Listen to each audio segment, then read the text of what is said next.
गौकर्ण और धुंधुकारी की कथा। तुंगभद्रा नदी के किनारे एक गांव था। वहां आत्मदेव नामक ब्राह्मण अपनी पत्नी धुंधुली के साथ रहता था। आत्मदेव सज्जन व्यक्ति थे, परंतु धुंधुली स्वभाव की झगड़ने वाली और दूसरों के दोष निकालने वाली स्त्री थी। आत्मदेव निसंतान थे, इसलिए बहुत दुखी रहते थे। संतान प्राप्ति के लिए आत्मदेव ने बहुत प्रयास किए, पर कोई सफलता नहीं मिली। आता उसने आत्महत्या करने का निश्चय किया। आत्मदेव वन की ओर निकल गए। रास्ते में उन्हें एक महात्मा जी मिले। आत्मदेव उन महात्मा के सामने रोने लगे। महात्मा ने उनके दुख का कारण पूछा। आत्मदेव ने कहा कि मेरे पास खाने पीने के लिए तो बहुत कुछ है, परंतु मेरे पास खाने वाला कोई नहीं है। आता मैं दुखी हूँ, इसलिए मरने की इच्छा से आत्महत्या करने यहाँ आया हूँ। संतान के लिए मैं इतना दुखी हूँ कि सब सूना सूना लगता है। जिस गाय को पालता हूँ वह भी बांझ हो जाती है, जो पेड़ लगाता हूँ वह भी फलता फूलता नहीं है। मैं बहुत अभागा हूँ। ऐसा कहकर आत्मदेव फूट फूट कर रोने लगा। महात्मा जी ने कहा, तुम्हारे कोई संतान नहीं है, यह तो ईश्वर की कृपा है। जिसके कोई संतान नहीं होती वह तो सभी ऋणों से मुक्त है। अतः ब्राह्मण पुत्र लालसा का मोह त्याग दो, क्योंकि पुत्र की कामना से धन की, संसार की भी इच्छाएं जागेंगी और तुम परमात्मा से दूर हो जाओगे। प्रतिकूलता में भी जो परमात्मा की कृपा का अनुभव करता है वही सच्चा वैष्णव भक्त है, उसी की सद्गति है। आत्मदेव ने कहा, आपके उद्देश्यों से मेरी मुक्ति नहीं होगी। मुक्ति के लिए तो पुत्र ही चाहिए। महात्मा जी मुस्कुराए और बोले, शास्त्रों में लिखा है कि पुत्र से मुक्ति नहीं है। जो मनुष्य परमात्मा के लिए जीता है और तन मन धन से परमात्मा के पूर्ण समर्पित है, वही मुक्त है। आत्मदेव ब्राह्मण दुखी होकर बोले, मेरे मरने के बाद मेरा श्राद्ध और पिंडदान नहीं होगा तो मैं अनेक योनियों में भटकता रहूंगा। आता कृपा करके आप मुझे संतान प्राप्ति का उपाय बताइए। महात्मा जी बोले, यह शरीर ही पिंड है, उसे परमात्मा को अर्पण करना ही पिंडदान है। श्राद्ध करने से पितर प्रसन्न होते हैं, पर मुक्ति संभव नहीं है। मुक्ति के लिए तो एक ही सत्कर्म है, स्वयं अपने द्वारा ही अपनी आत्मा का संसार समुद्र से उद्धार करे। ईश्वर के लिए जो जीता है उसे अवश्य मुक्ति मिलती है।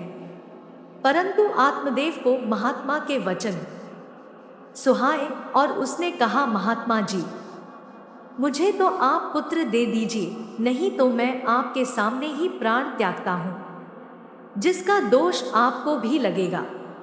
महात्मा जी द्वारा आत्मदेव को पुत्र प्राप्ति का वरदान आत्मदेव के हठ एवं दुराग्रह को देखकर महात्मा जी ने उसे एक फल देते हुए कहा, इसे तुम अपनी पत्नी को खिला देना, इससे उसके एक पुत्र होगा।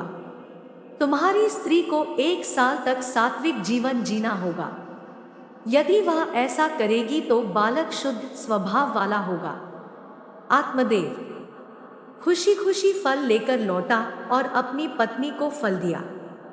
धुंधुली ने फल नहीं खाया। अनेक कुतर्क सोचने लगी, अरे गर्भावस्था में तो भारी कष्ट उठाना पड़ेगा, झंझट ही झंझट है। मैं बालक का लालन पालन कैसे करूंगी? और इस फल के रूप में सुखदेव जी जैसा बालक आ गया और 12 वर्ष तक मैं गर्भवती रही तो मैं तो मर ही जाऊंगी।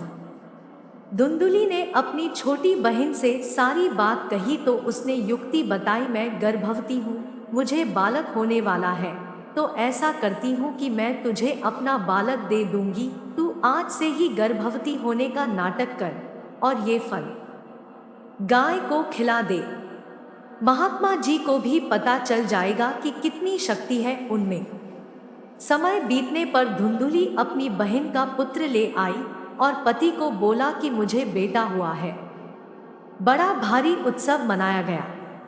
नामकरण संस्कार हुआ स्वयं का नाम आत्मदेव था, तो उसने बेटे का नाम ब्रह्मदेव रखने का सोचा। पर धुंधुली फिर झगड़ गई, बेटा मेरा है तो नाम आप कैसे रखोगे? आत्मदेव बोले, भई तू ही रख ले। उसने कहा, मेरा नाम धुंधुली है तो मेरे बेटे का नाम धुंधुकारी। धुंधुली ने गाय को जो फल खिलाया था, उसके 2 महीने पश्चात गाय के गर्भ से मनुष्य का बालक पैदा हुआ, जिसके कान बड़े बड़े थे। इसलिए आत्मदेव ने उसका नाम गोकर्ण रखा। अब दोनों बड़े होने लगे। धुंधुकारी दुष्ट प्रवृत्ति का था और गोकर्ण बड़ा ही सात्विक प्रवृत्ति का था। धुंधुकारी सारे दुष्कर्म करता था, शराब पीता, जुआ खेलता, घर की सारी संपत्ति ले जाता। धीरे धीरे उसने सारी संपत्ति नष्ट कर दी। अगर पुत्र दुष्ट है तो आपके खून पसीने की कमाई सब बर्बाद कर देगा, और अगर पुत्र सपूत है तो खुद मेहनत करके धन अर्जित कर लेगा। इधर एक दिन धुंधुकारी ने आत्मदेव की भी पिटाई कर दी। पुत्र के दुराचरण को देखकर आत्मदेव को बहुत दुख हुआ। उसने सोचा, इससे अच्छा तो पुत्रहीन ही रहता। पिता के दुख को देखकर गोकर्ण पिता के पास आया और उन्हें वैराग्य का उपदेश दिया।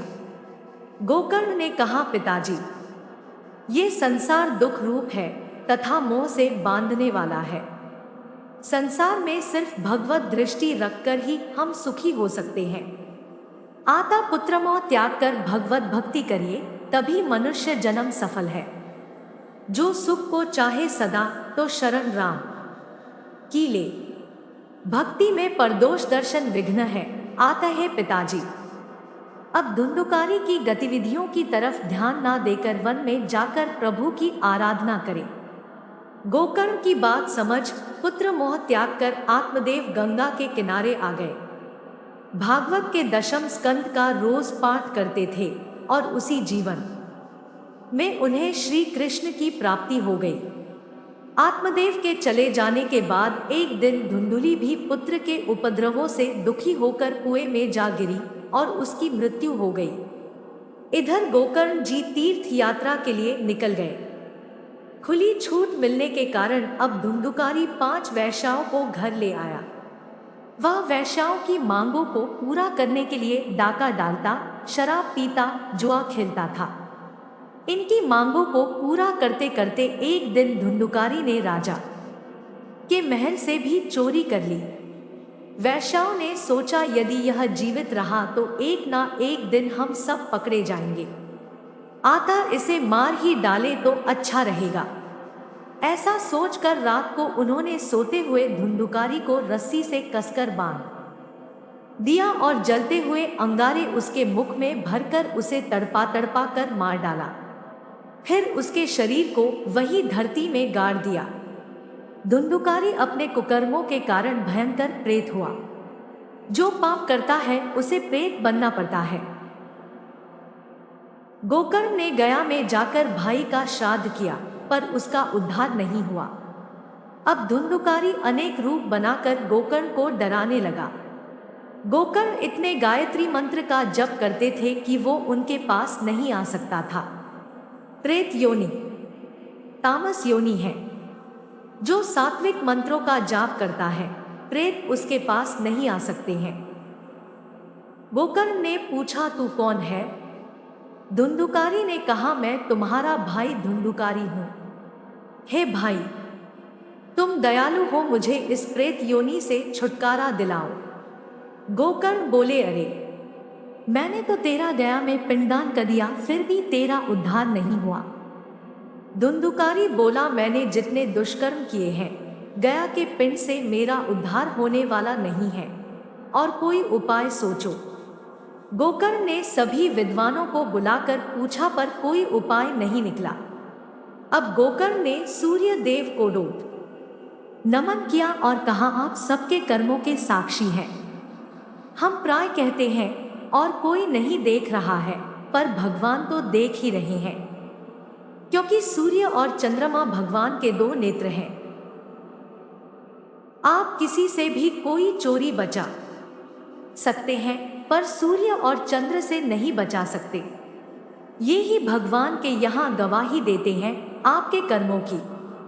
तो सूर्य देव से गोकर्ण ने पूछा, आप इसके कर्मों के साक्षी हैं, आप ही बताइए इसका उद्धार कैसे होगा। सूर्य देव ने कहा, इसको भगवत सप्ताह सुनाओ तभी इसकी मुक्ति संभव है और दूसरा कोई उपाय नहीं है। धुंधुकारी की मुक्ति गोकर्ण ने भागवत सप्ताह का आयोजन किया। प्रेत तो हवा के रूप में होता है। धुंधुकारी सोचने लगा, कहाँ बैठूं? वहां एक 7 गांठ का बांस रखा था, उसी में छिपकर वो बैठ गया। बहुत से लोग भागवत में 7 गांठ का बांस लगाते हैं। यदि संदेह है कि परिवार का कोई सदस्य प्रेत बन गया है तो अवश्य लगाना चाहिए। पहले दिन की कथा में पहली ग्रंथि का भेदन हो गया, दूसरे दिन में दूसरी गांठ का। इस तरह 7 दिनों में 7 गांठ का भेदन करते हुए धुंधुकारी दिव्य रूप धारण करके भगवान के पार्षद के रूप में प्रकट हो गया। धुंधुकारी को लेने भगवान का विमान आया। इस कथा के अंतिम चरण में महत्वपूर्ण बात यह है कि भागवत कथा तो बहुत से लोगों ने सुनी, परंतु सिर्फ धुंधुकारी को ही लेने भगवान का विमान क्यों आया? तो इसका उत्तर है, सबने कथा सांसारिक सुखों को प्राप्त करने के लिए सुनी और धुंधुकारी ने पूरी श्रद्धा, प्रेम व विश्वास से भगवत धाम जाने के लिए सुनी, इसीलिए उसे लेने विमान आया। सांसारिक आनंद से ऊपर है भगवत आनंद। संतों की बात पर विश्वास करके हमें भी पूरी श्रद्धा प्रेम से कथा सुननी चाहिए, जिससे हमारा भी भगवान से प्रेम हो जाए और नित्य आनंद की प्राप्ति हो। आपको ये कहानी कैसी लगी नीचे कमेंट करके हमें ज़रूर बताइएगा। अगर आपको ये कहानी पसंद आई हो तो अपने दोस्तों के साथ ज़रूर शेयर करें और ऐसी ही प्यारी कहानियाँ सुनने के लिए हमारे YouTube चैनल सब्सक्राइब ज़रूर करें।